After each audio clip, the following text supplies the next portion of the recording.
Pastor Praveen గారి మరణం తర్వాత అనేక అనుమానాలు అయితే లేవనెత్తుతున్నారు. అంటే ఆ చనిపోయిన ఘటనలు ఏవైతే ఉందో అదంతా కూడా అది ప్రమాదపరంగా లేవు. ఎవరో కావాలని మర్డర్ చేసినట్టు హత్య చేశారు, కక్షపూరితంగా చేశారు అనే విధంగానే అక్కడున్న గుర్తులైతే తెలుస్తున్నాయి. బట్ దానికి సంబంధించి ఆ చర్చి బ్రదర్స్ ఉన్నారు, ప్రవీణ్ గారితో సన్నిహితులు. కొంచెం ఆయనతో కలిసి ఉన్న వాళ్ళు. సో వాళ్ళని అడిగి తెలుసుకుందాం అసలు ఏంటి పరిస్థితి, సిచ్యువేషన్ అని చెప్పేసి. ఇంతవరకు పోస్ట్ మార్టం రిపోర్ట్ కూడా రాలేదు మరి. సో నమస్కారం అన్న. అన్న మాట్లాడు. అన్న చెప్పండి అన్న, ఏంటి ఇట్లా జరిగింది కదా, అసలు ఏమనిపిస్తుంది మీకు? చాలా బాధాకరంగా ఉంది. అన్న చాలా ప్యాషనేట్ గా దేవుని కొరకు చాలా కష్టపడ్డ వ్యక్తి. ఇట్లా సడన్ గా ఇలా జరగడం అనేది కూడా మేమందరం షాక్ లో ఉన్నాము. కోలుకోవడానికి మేము నమ్మలేకపోతున్నాము. అంటే మాకు తెలియదు ఎలా దేవుడు ఎందుకు అనుమతించాడు, కానీ మేము క్లియర్ గా గుర్తులు చూసుకున్నట్లయితే అవి దాడి చేసిన విధంగానే కనిపిస్తున్నాయి అని చెప్పేసి మీడియాలో కూడా బయటికి రావడం జరిగింది కదా. మీకేమనిపిస్తుంది మరి అలాంటి చూసినప్పుడు? అంటే అది అంటే రెండు విధాలుగా వినపడుతుంది కాబట్టి ప్రస్తుతానికైతే మేము అది ఇక పోస్ట్ మార్టం రిపోర్ట్ రావాలని కోరుకుంటున్నాం. అది వస్తే మాకు ఇంకా నిజాలన్నీ తెలుస్తాయి కాబట్టి we are just praying to the lord. Praveen గారితో మీకు ఎలాంటి అనుబంధం ఉంది? ప్రవీణ్ బ్రదర్ చాలా నాకు it was very close to me. నాకు నా మ్యారేజ్ కూడా అన్న మెయిన్ గెస్ట్ వచ్చి వాజ్ వెరీ హంబుల్ పర్సన్. అన్నతో పాటు నేను ఒక 1 year కలిసి పనిచేశాను. 2013 to 14 అన్నతో ప్రయాణం నిజంగా అన్న ఎంతగానో ఆత్మీయంగా బలపరిచాడు. అన్న చాలా అన్నతో పాటు మీటింగ్స్ వెళ్ళేవాళ్ళము. అన్నతో కలిసి వాక్య పరిచయం వెళ్ళినప్పుడల్లా అన్న వాజ్ వెరీ వెరీ ఎంకరేజింగ్. నిజంగా వి రియల్లీ మిస్సింగ్ ఒక గొప్ప వ్యక్తిని మేము నిజంగా కోల్పోయాము. క్రైస్తవ సమాజమే కోల్పోయింది. ఎందుకంటే అన్న క్రైస్తవ విశ్వాసాన్ని ప్రకటించిన విధానం, అదేవిధంగా కుల వివక్షను అన్న ఖండించిన విధానం కానీ అన్ని చాలా he made a huge impact on the people. అన్న చాలా చాలా గొప్ప ప్రభావితం చేసిన వ్యక్తి. ఇలా ఒక క్రైస్తవ సమాజము నిజంగా ఒక గొప్ప వ్యక్తిని కోల్పోయిందని మేము ఫీల్ అవుతున్నాము. చాలా బాధగా ఉంది ఇలా జరగడం అనేది. చాలా చాలా బాధగా ఉంది. మేము అంటే అన్న చాలా మందికి కూడా పూర్ పీపుల్స్ కి హెల్ప్ చేయడము, అనాథలకి ఇట్లాంటివి చేయడము చేస్తుంటారు అని చెప్పేసి నేను విన్నాను.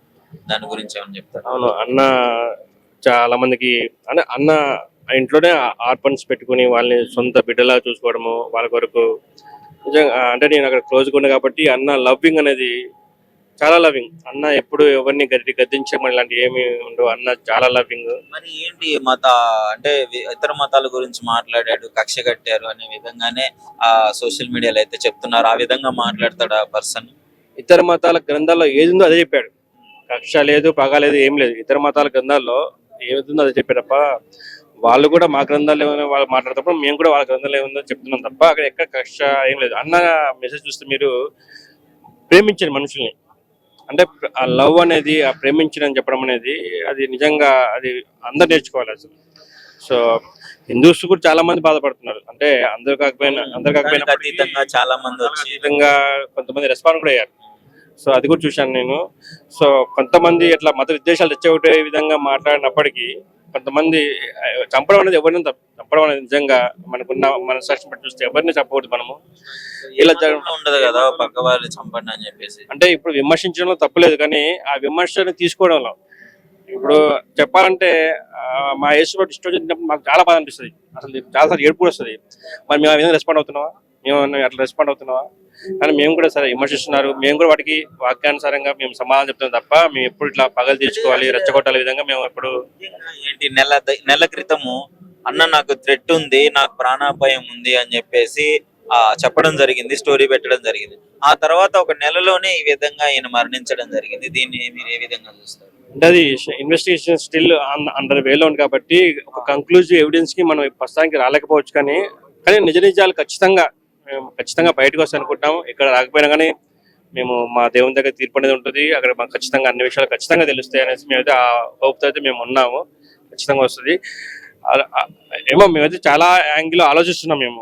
కానీ మరి అంటే మనము నిజాధిపరమైన అధికారులు మన దగ్గర చాలా తక్కువ, ఎవిడెన్స్ ఎలా మారుస్తాయో ఏం తెలియట్లేదు. స్టిల్ మేము ప్రార్థన చేస్తున్నాము, ప్రభా నీ చిత్తమైతే అది మొత్తం మాకు తెలియాలి. ఒకవేళ మరి ఇక కొన్నిసార్లు ఇక్కడ తెలియపోయినప్పటికీ తీర్పు తీర్మానం ఒకటి ఉంటుంది అనేసి మేమందరం బలంగా నమ్ముతున్నాం. ఆ రోజున మేము ఖచ్చితంగా మాకు అన్ని నిజాలు తెలుస్తుంది.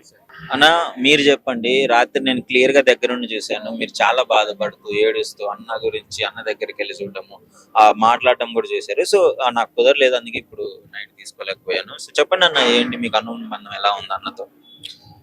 నాకు ప్రవీణ్ పగడాలన్న 2007 నుంచి తెలుసండి. తను మృదు స్వభావి, స్నేహశీలుడు, ప్రేమ కలిగిన వ్యక్తి, ఆప్యాయత కలిగిన వ్యక్తి, ఏ చిన్న ప్రాణికి కూడా హాని చేయని వ్యక్తి. అనేక మందిని నా అన్నవారు లేని వారిని, అనాథలను తన పిల్లలతో సమానంగా ఆయన పెంచి పోషించాడు. అంతేకాకుండా వాళ్ళు ఎక్కడ అనాథలు అని పిలువబడద్దు, వాళ్ళ ఫాదర్ని నేనే, నా భార్య వాళ్ళ తల్లి అనే విధంగా తన పిల్లలు ఎక్కడ పడుకుంటారో వాళ్ళని కూడా సరి సమానంగా అలానే పెంచి పోషించాడు తప్ప వాళ్ళని వేరే దృష్టితో చూడలేదు. అలాంటి వ్యక్తి ఇలా అకాలంగా దుర్మరణం చెందడము అది మాకు చాలా బాధాకరంగా ఉంది. ఇతని మరణం వెనకల, ప్రవీణ్ పగడాలన్న మరణం వెనకల బలమైన ఒక ముందుగానే పక్కా ప్లాన్ తోని మర్డర్ చేసినట్లు మాత్రము అది పక్కా అక్కడున్న ఆధారాలు అనేటివి కనిపిస్తున్నాయి. ఆ వీడియోలు కానీ, ఆ ఫొటోస్ కానీ మేము బుల్లెట్ బైక్ పైన చూసినట్లయితే ఆ బైకు డెడ్ బాడీ మీద పడిపోవడం అనేది అది నాట్ ఏ ఈజీ. ఎందుకంటే ఒక 185-200 కిలోలు ఉన్న ఒక బైకు అమాంతంగా వెనక నుండి వచ్చి ఢీ కొడితే ఈ వ్యక్తి పైన బాడీ పైన మొత్తము ఏకదం ఒక బాడీ పైన ఈ యొక్క వెహికల్ ని పడుకోబెట్టిన ఒక క్రేన్ తీసుకొచ్చో లేకుంటే ఒక 4-5 మంది దాన్ని లేబట్టి డెడ్ బాడీ మీద పెట్టినట్టు ఉంది. నిజంగా ఆంధ్రప్రదేశ్ ప్రభుత్వం గనక చిత్తశుద్ధితో ఉంటే దోషుల్ని, ఈ యొక్క మరణం వెనుక ఉన్న మిస్టరీ ఏందో ప్రజలకు తెలియజేయాలి.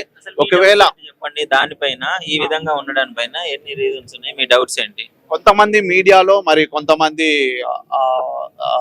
రాజకీయ నాయకులే కానీ ఏదో కొన్ని ఛానల్స్లలో స్క్రోలింగ్లలో చూస్తున్నాము, వింటున్నాము అని చెప్పేసి కొందరు చెప్తున్నారు. ఏంటంటే అది అనుకోకుండా జరిగిన యాక్సిడెంట్ అని అంటున్నారు, కానీ అది కాదు.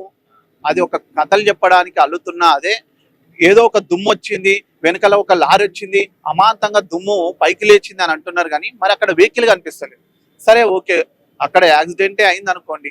మరి యాక్సిడెంట్ అయితే ఈ కర్రలు ఎందుకు వచ్చినాయి? అక్కడ బ్లడ్ మార్కలు, ఈ కర్రలకు. హెల్మెట్ ఉన్న వ్యక్తికి ఈ ముఖానికి ఏంది జరిగింది?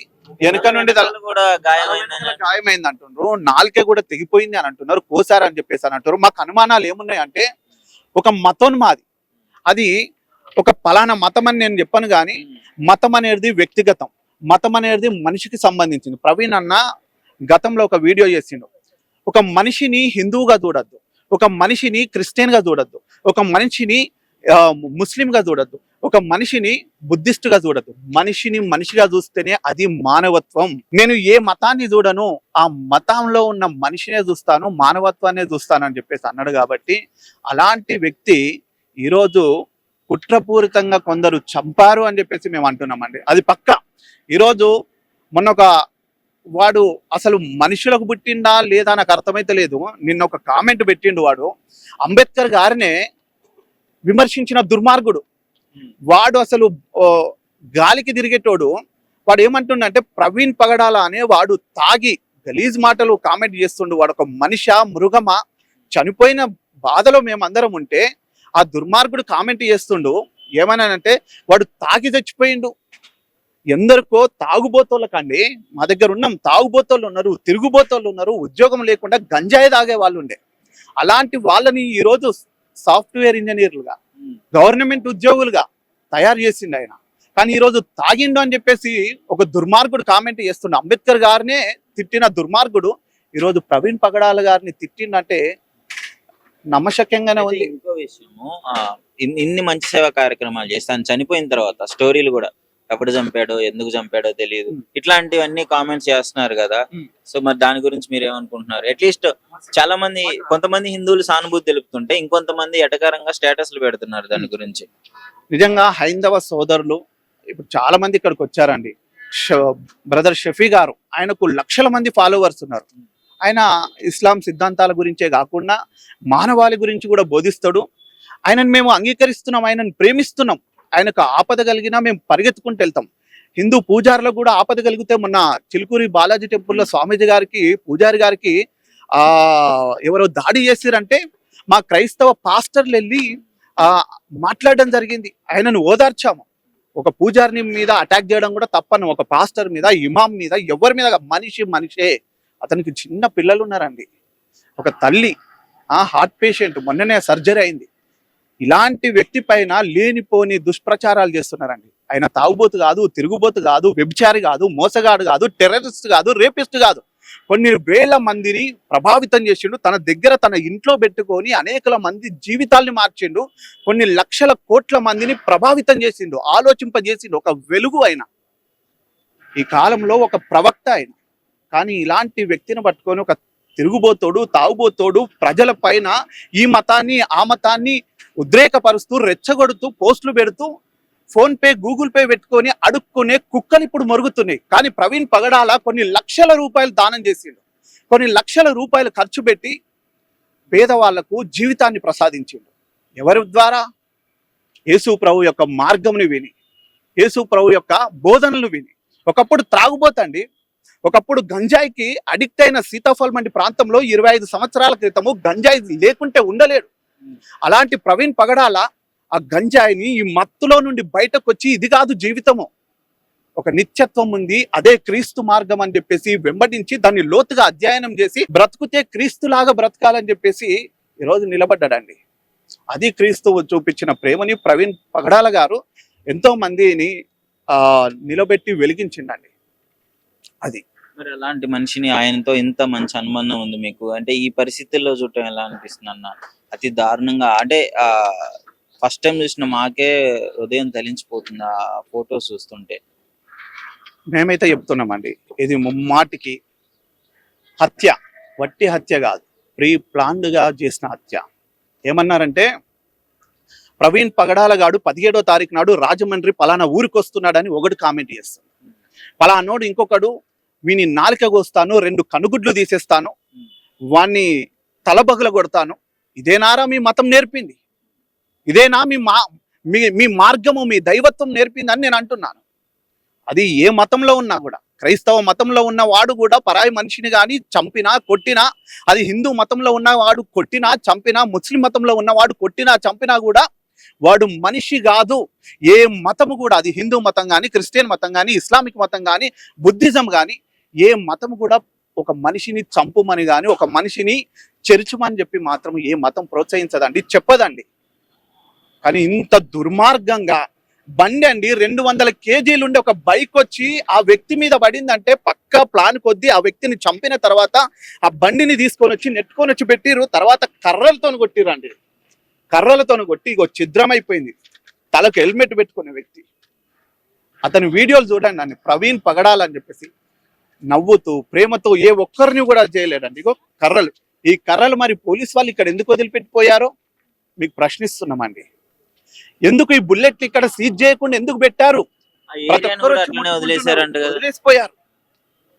అంటే జనమంతా నిన్న రాజమండ్రి ప్రాంతంలో ఉన్న వాళ్ళు, ఆ చుట్టుపక్కల ఉన్న వాళ్ళందరూ పరిగెత్తుకుంటూ వచ్చి అక్కడ ధర్నా చేసి ర్యాలీ చేస్తే తప్ప వాళ్ళని చెల్లా చెదురు చేసి లాఠీలతో కొట్టి చంపారు మా వాళ్ళని, క్రైస్తవుల్ని. అదే మేము ధర్నాలు చేయలేదండి, ఏ బస్సుల్ని తగలబెట్టలేదు. అదే వేరే మతంలో కానీ, వేరే ప్రాంతంలో జరిగి ఉంటే ఇదే ఇన్సిడెంట్ ఒక రాజకీయ నాయకునికి ఏదైనా జరిగితే, వేరే మతానికి సంబంధించిన వాళ్ళకే గనుక ఈ ఇన్సిడెంట్ ఒక మత ప్రబోధకుడికే ఏ మతంలోనైనా జరిగితే బస్సులు తగలబెట్టే వాళ్ళండి, రోడ్డు మొత్తము ఎంత జామ్ చేసేవాళ్ళు, ఎన్ని అనార్థాలకు తావు తీసేవాళ్ళు. కానీ ఈరోజు శాంతి కాముకులు క్రైస్తవులు కానీ నిద్రపోతున్న సింహాలను మాత్రం గుర్తుపెట్టుకోవాలి. ఇది చాలా దారుణము. ఇది లోతైన దర్యాప్తు చేసి, ఏదో 2 రోజులు అయిన తర్వాత బాడీ ఇచ్చినాం కదా, నామమాత్రంగా పోస్ట్ మార్టం చేశాము కదా, అయిపోయిందిలే అని చెప్పేసి అనుకుంటే మాత్రం మేము క్రైస్తవులుగా పోరాడాల్సింది న్యాయపరంగా, చట్టపరంగా తప్పకుండా పోరాటం చేస్తాము. అతని అన్న ఛాతి పైన కూడా బలంగా తన్నినట్టు రక్తపు మడుగులండి, షూ మరకలు. అగో ఇది ముమ్మాటికి హత్యనే,